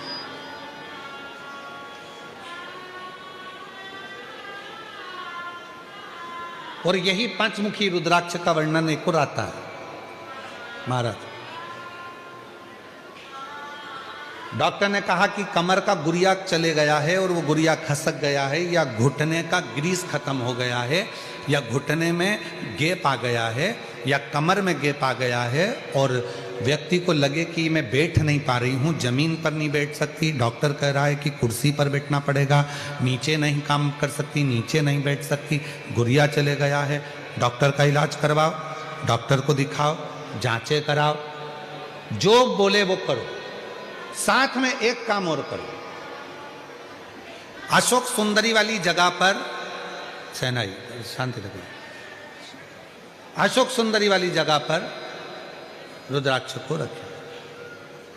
अगर पांचमुखी रुद्राक्ष सीहोर का यदि आपके पास में है तो वो रुद्राक्ष को अशोक सुंदरी वाली जगह, अशोक सुंदरी का स्थान आप लोगों को पहले भी बताया, ये शिवलिंग, ये जलाधारी, ये जल बह रहा है, बीच में जो स्थान है वो अशोक सुंदरी का स्थान है। राइट में गणेश जी, लेफ्ट में कार्तिकेय जी, जलाधारी, पार्वती जी का हस्तकमल, शिवलिंग, शंकर का स्वरूप, शिवलिंग के ऊपर जो जल गिरता है ऊपर से, जया, विषहरा, शामरीबारी, दौतली, देव, शंकर जी की 5 लड़कियां जल गिराती, बीच में अशोक सुंदरी का स्थान, अशोक सुंदरी। अशोक सुंदरी वाले स्थान पर रुद्राक्ष को रखकर 5 दुर्वा अघोरेश्वर महादेव का नाम लेकर प्रदोष की प्रदोष समर्पित करें, उन 5 दुर्वा को लेकर आ जाएं और 5 टाइम, 5 समय ऐसा निकाल लें सुबह से लेकर शाम तक के बीच में कि मुझे इन 5 दुर्वा को एक एक कर कर धीरे धीरे चबा चबा कर खाना है। उसको खाना प्रारंभ कर लें, रुद्राक्ष अपने जो बांधते हो गले में रखें या अपने पास में रखें और उस 5 दुर्वा को 5 प्रदोष कर लीजिए। और उसके बाद आपकी कमर में जो गैप है या दर्द है या नीचे नहीं बैठ सकते हो, धीरे धीरे धीरे धीरे उसमें आराम लगना प्रारंभ हो जाएगा। वो गुड़िया जो है अपनी जगह पर बैठे, अघोरेश्वर महादेव का नाम लेकर, अघोरेश्वर।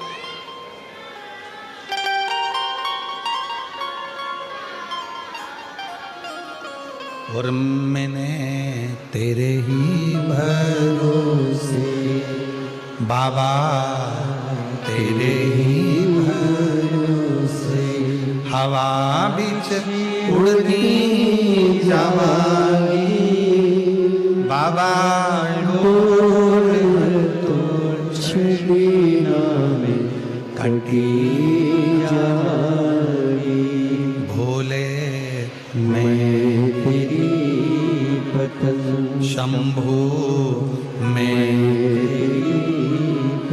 और अघोरेश्वर महादेव एक ऐसे महादेव का स्वरूप जिन्होंने शांति, शीतलता और मार्ग को प्रशस्त किया, मार्ग को प्रशस्त।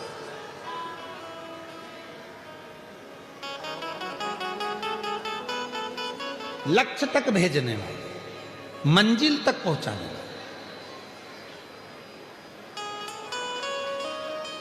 और ये जो अघोरेश्वर महादेव का नाम लेकर जल चढ़ाकर या बेलपत्र, कई माताएं कह देती हैं हमारे बच्चे की धड़कन नहीं आई, उसका सिर नहीं बना, पाँव नहीं बना, हाथ नहीं बना, उसके पेट में डॉक्टर ने बताया है कि ये बच्चा तो ऐसा रहेगा, विकलांग रहेगा, मानसिक बुद्धि कमजोर रहेगी, ऐसा हो गया वैसा हो गया, श्वास नहीं आ रही है। अघोरेश्वर बाबा का नाम लेकर बेलपत्र चढ़ाकर उस बेलपत्र को भी अगर माँ गर्भवती नारी खा रही है तो बच्चे को वो प्राप्त हो रहा है, और प्राप्त हो रहा है तो उसका शरीर पूरा बनना प्रारंभ होगा। फिर बच्चे की जांच कराओ, सोनोग्राफी कराओ, उसमें धीरे धीरे आपको मालूम पड़ेगा कि बच्चे की धड़कन आई है, बच्चे की श्वास। अघोरेश्वर माओ। फिर से बोलो, कौन से महादेव हैं? अघोरेश्वर। शिव जी के एक मुख को अघोर कहा गया, एक मुख अघोर। और शिव कथा कह रही है, भगवान शंकर का पवित्र चरित्र कह रहा है, शिव महापुराण कह रही है।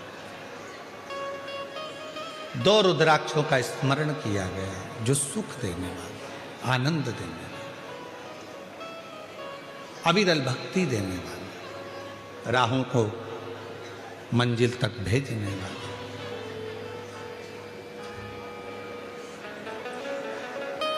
एक बिदल और उत्पल नाम के 2 असुर थे।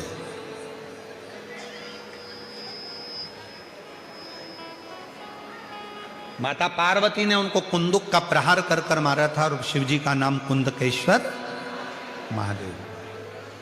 जब दवाई हमें लॉक ना करती है, दवाई हमको खाने के बाद भी असर नहीं करती है, तो कुंदकेश्वर महादेव का स्मरण किया जाए। शिव का एक स्वरूप है कुंदकेश्वर महादेव, शंकर भगवान का एक स्वरूप है कुंदकेश्वर। दूसरा,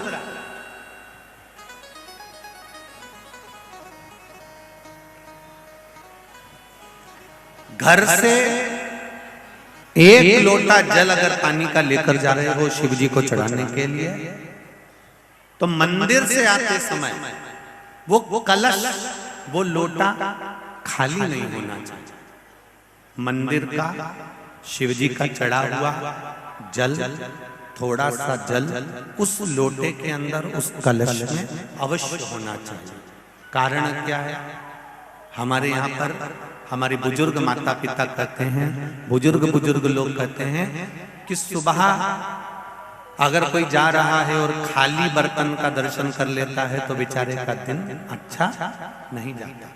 इसलिए हमारे यहाँ से कोई यात्रा पे जाता है तो भरा हुआ कलश रखते हैं, कोई आता है तो भरा हुआ कलश रखते हैं। जब आप जल चढ़ाकर वापिस आते हो तो आपका अगर पात्र खाली होगा और कोई बेचारा शुभ कार्य के लिए जा रहा है और आपका लोटा खाली है, तो उसमें श्रेष्ठता नहीं होगी। उसमें 2 बूंद एक हथेली में पानी आए, भले उतना भी जल अगर लोटे के अंदर, कलश के अंदर है, तो वो जल आप घर के दरवाजे पर छींटते हो, घर में छींटते हो, या घर के लोग उसका आचमन करते हैं, तो उसका फल जरूर मिलता है। और जो आपका दर्शन कर कर जाता है उसका कार्य सफल जरूर। आप जब लोटा लेकर आ रही होगी मंदिर से और आपका किसी ने मुख देख लिया, कोई भाई लोटा लेकर आ रहा है, उस भाई का मुख किसी ने देख लिया, किसी बच्चे का मुख देख लिया और वो अपने काम के लिए गया और उसका काम हो जाएगा, तो वो बार बार सोचेगा कि वो बच्चे का मुंह देखा था, वो भाई का मुंह देखा था, वो दीदी का मुंह देखा था, तो मेरा काम हो। अर्थात खाली पात्र नहीं लेना। ये दूसरे नंबर। शिव जी के चढ़े हुए जल का आचमन हमारे शरीर में अगर कोई नहीं घटाना। दूसरी, शिव मंदिर जल चढ़ाने जाओ तो पात्र को, लोटे को, कलश को खाली मत लाओ, उसमें थोड़ा सा जल लेकर आओ। घर के जितने भी लोग हैं उनको आचमन जितना थोड़ा थोड़ा सा पानी दे दिया करो। अगर मान लो किसी के शरीर में कोई बड़ा रोग आ भी रहा होगा तो शिव का चढ़ा हुआ जल पीने से रोग समाप्त हो जाएगा, शरीर ठीक होगा। और वो भरा हुआ जल अगर आप लेकर आ रहे हो, थोड़ा सा पात्र में जल ला रहे हो, तो दूसरा यदि आपका मुख का दर्शन करेगा तो उसका कार्य सफल होगा। तीसरे नंबर, शिव मंदिर में जब भी जाओ, शंकर भगवान के मंदिर में जब भी जाओ, आखिरी में जब शिव जी की पूजन कर कर वापिस लौट कर आओ, तो ये अंधकासुर के चरित्र से लेना। शिव मंदिर में जब भी पूजन करने जाओ, दर्शन कर कर पूजन कर कर जब वापिस आ रहे हो, तब दरवाजे पे से खड़े होकर एक बार देवाधिदेव महादेव को वापिस दर्शन कर कर अपने हृदय की बात कहकर फिर आए। ये 3 चीज,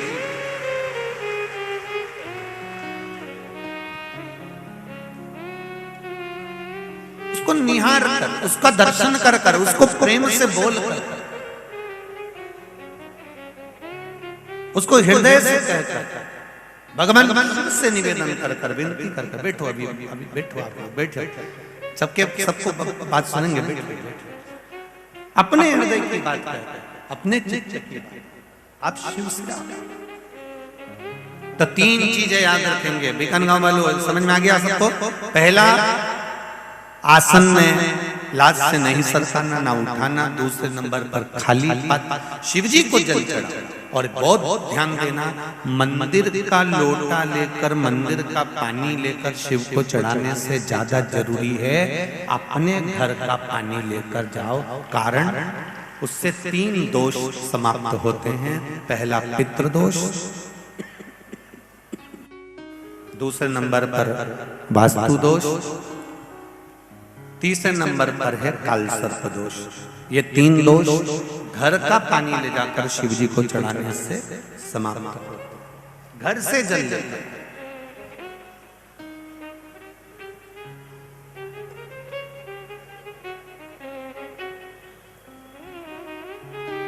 तीसरे नंबर पर है भगवान शंकर के मंदिर से जब वापिस आओ, पूजन वगैरह कर दिया, अच्छे से भगवान शंकर का श्रृंगार कर दिया, भगवान शिव को स्नान आदि पूजन आदि सब कराकर जब वापिस आ रहे हो, तो एक बार उसको झांक कर, दर्शन कर कर, पलट कर, उसको देख कर, उससे निवेदन कर कर वापिस फिर आ।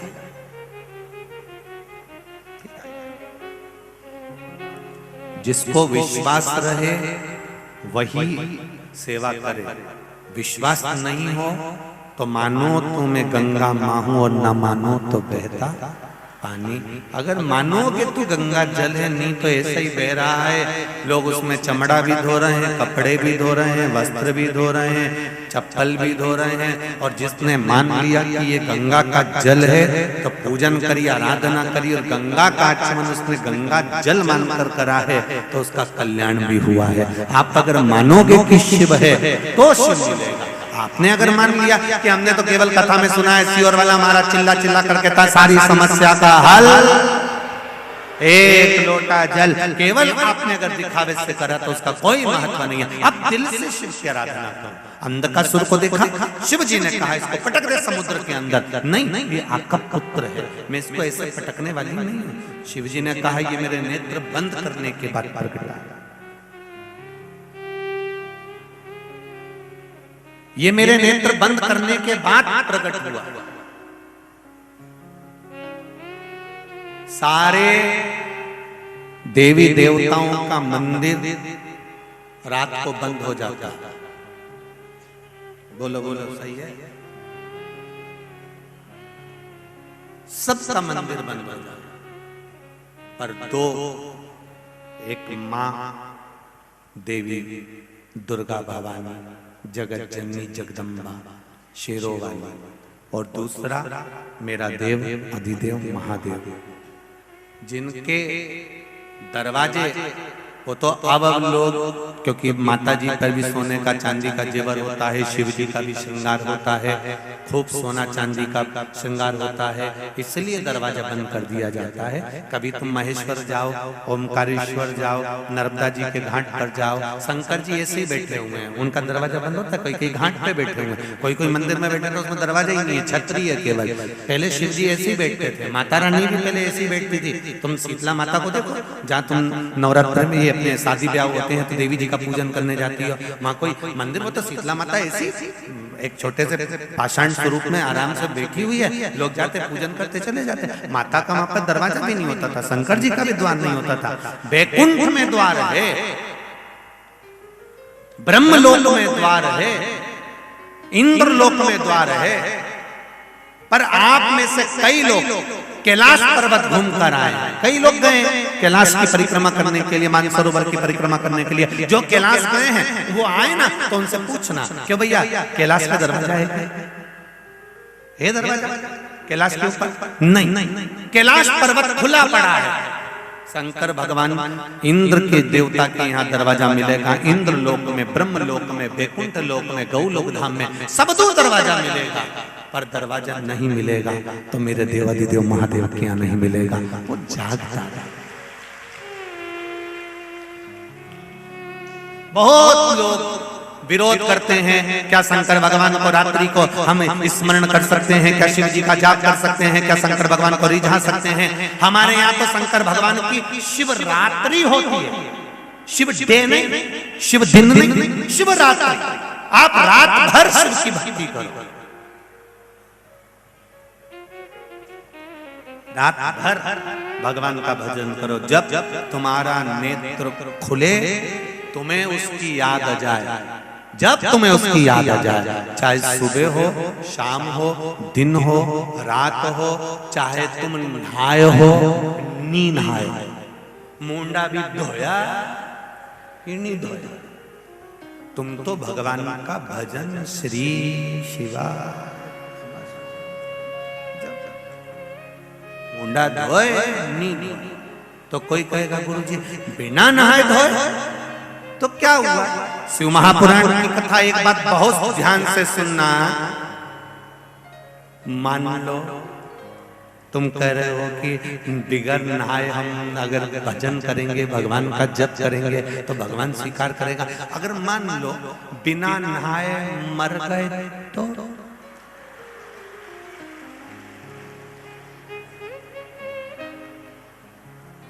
अब बहू से कह देना तुम मैं बिना नहाए मर रही हूं, गंगा जल मत पिलाना। अब बहू भी कहे सासी तो नहीं, अभी तो नहाई नहीं, नहाएगी तब गंगा जल देंगे। और इतने में सास निपटी गई और मुंडा में ना तो तुलसी का दल और ना मुंडा में गंगा जल। और फिर उसको नहलाया, कपड़े मपड़े पहनाए, फिर बहू गंगा जल ला के डाल रही है। परिवार वालों ने पूछा चोरी जिंदा थी तब गंगा जल दे दिया था ना बेटा जब प्राण छूटा? नहीं तो मैंने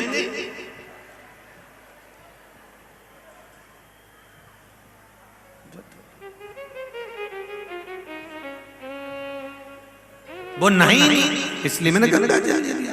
अब प्राण छूटने का कोई समय नहीं है, मृत्यु का कोई समय किसी को नहीं मालूम कि कब मरोगे, कब तुम्हारे प्राण छूटेंगे।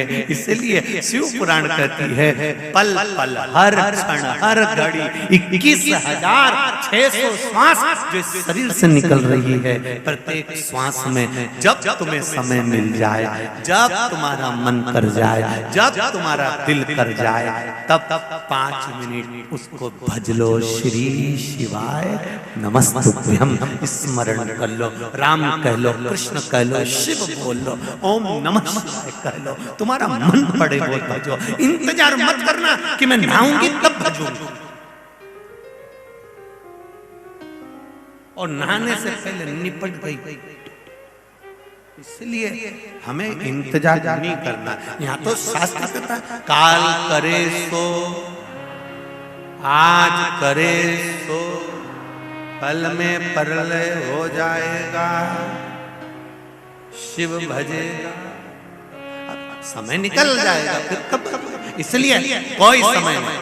खेती पर जा रहे हो, पानी देने जा रहे हो, जमीन में फसल अच्छी नहीं आ रही है, बहुत घाटा लग रहा है, कर्जा बढ़ रहा है, कुछ नहीं करना। हमें शंकर भगवान का जाप करते करते पानी भी दो तो श्री शिवाय नमस्तुभ्यं, खेती भी करो तो श्री शिवाय नमस्तुभ्यं, ट्रैक्टर भी चलाओ और बीज भी बो तो ट्रैक्टर में भी गाना लगा दो तो बीज में भी श्री शिवाय नमस्तुभ्यं, सिलाई मशीन चलाओ तो श्री शिवाय नमस्तुभ्यं। तुम जपते रहो, भजन करते रहो, स्मरण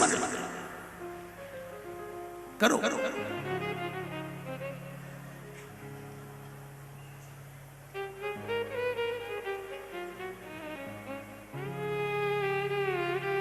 जप लो, उसको इंतजार। अंधकासुर से 3 चीजें लेकर अंधकासुर को पानी में समुद्र के अंदर पार्वती जी से भिगवा दिया गया। हिरण्याक्ष ने उनको जेल लिया, पाल पोस कर बड़ा करा। हिरण्याक्ष मर गए, बड़ा अवतार धारण कर कर भगवान ने मार दिया। समय आया हिरण्याक्ष के यहाँ जो अंधकासुर बड़ा हुआ था, उसने तप करा। तप कर कर मांगा कि मेरे प्राण ना छूटे, मैं मरूं नहीं। तो वर ब्रह्मा जी ने कहा ऐसा नहीं हो सकता कि तुम मरोगे नहीं, मरना तो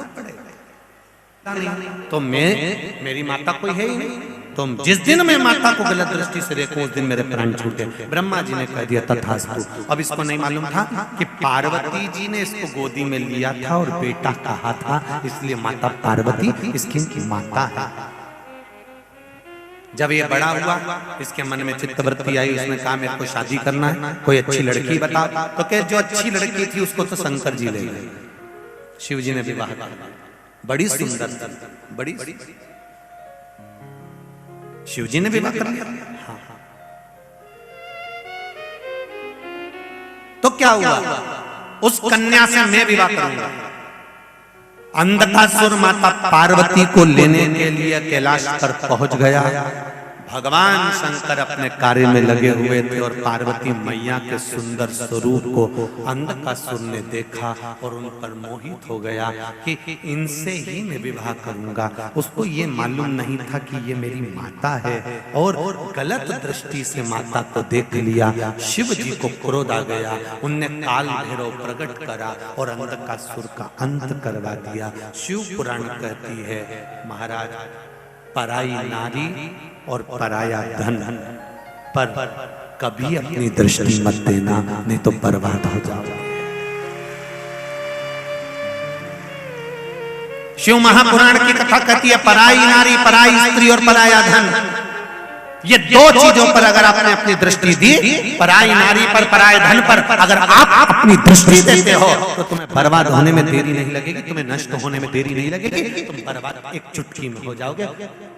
लंका अधिपति रावण के पास में सारा वैभव था, विद्वान था, विद्वानों में विद्वान था लंकाधिपति, शिव की आराधना करता था लंकापति। केवल पराई स्त्री पर उसने दृष्टि दे दी थी, इसलिए उसको बर्बाद होने में देरी नहीं लगी। पराई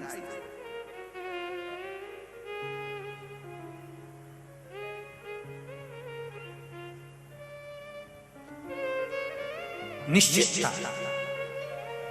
मंदिर जाओ, देवालय जाओ, तीर्थ जाओ, व्रत करो, उद्यापन करो, अर्चना करो, स्मरण करो, नवरात्रि के गरबे में जाओ, चाहे गणेश जी की झांकी में जाओ, पर निवेदन है किसी स्त्री पर, किसी नारी पर, किसी कन्या पर, किसी बेटी पर अपनी गलत दृष्टि ना प्रयास। पराई नारी, पराया धन, ये दोनों बर्बाद कर देते।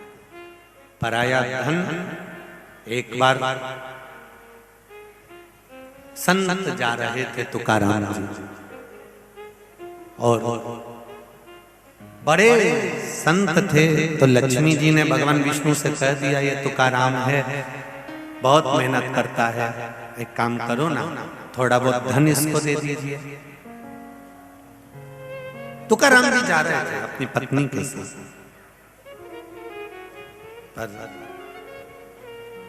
भगवान ने कहा धन देवी दूंगा तो मेरा भक्त है वो लेने वाला नहीं। धन पटक भी दिया, छुआ नहीं है तुकाराम। पड़ा केवल पराये धन का दर्शन मात्र तुकाराम जी को हो गया था, तो उन्होंने अपनी पत्नी से कह दिया था कि मुझे लगता है आज मुझे भूखा रहना पड़ेगा। और एक दिन तुकाराम जी पूरा दिन भूखे रहे।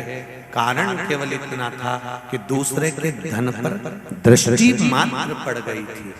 हम तो कई लोगों से कहते हैं, इतने लोग कथा सुनने आते हैं, कई लोग उनका मोबाइल रख लेते हैं, कोई उनकी चेन अंगूठी रख लेता है, कोई उनका सामान चुरा लेता है।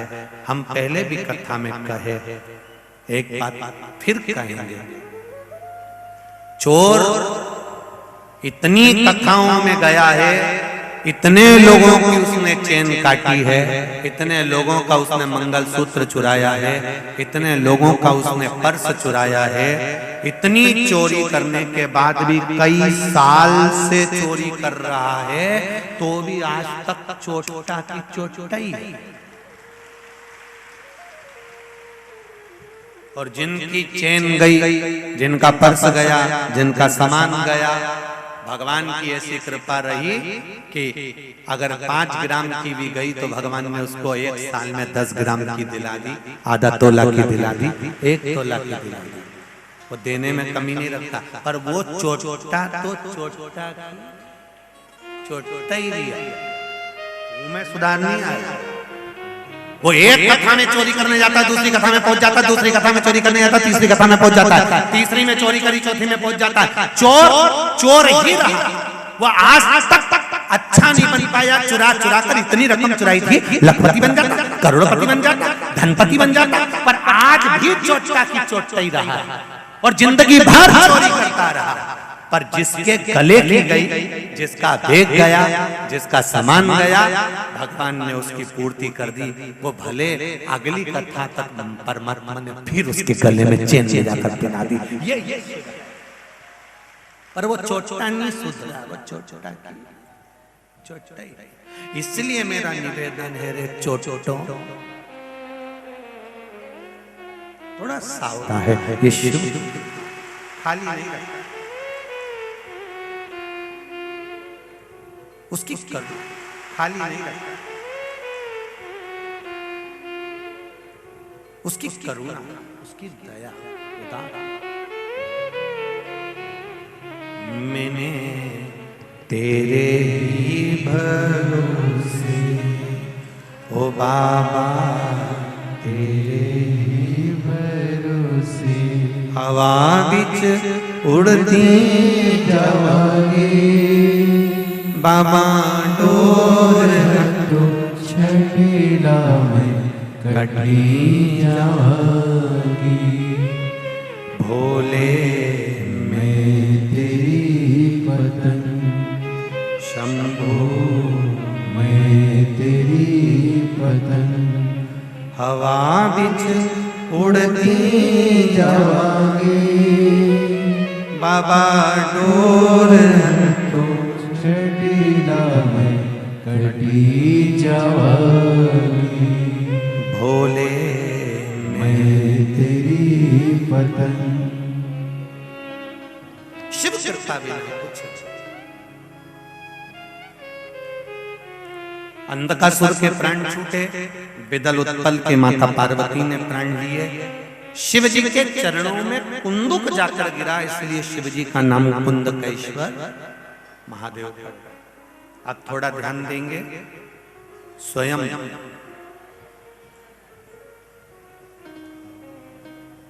भगवान शंकर कुंदकेश्वर बनकर माता पार्वती के साथ में। कुंदकेश्वर का दर्शन कैसा होता है, कुंदकेश्वर महादेव का स्वरूप कैसा होता है, तो आप दर्शन करेंगे। भगवान शिव की जटा बंधी हुई है और सिर पर फूलों से जटा सजी हुई है। कुंडल में भी बाबा के बिच्छू के साथ में पुष्प लटक रहे हैं। गले में बाबा के रुद्राक्ष के साथ में धतूरे की माला डली हुई है। काय की माला है? धतूरे की। सुंदर आंख के पुष्प से बाबा का श्रृंगार है, फूलों से बाबा सजे हुए हैं। वो कुंदकेश्वर महादेव है। ध्यान देना, किसी बेटा बेटी पर, परिवार में किसी व्यक्ति पर जब कोई विशेष रोग सामने आ जाए, डॉक्टर ने बता दिया कि इनको ये वाली बीमारी लग गई है,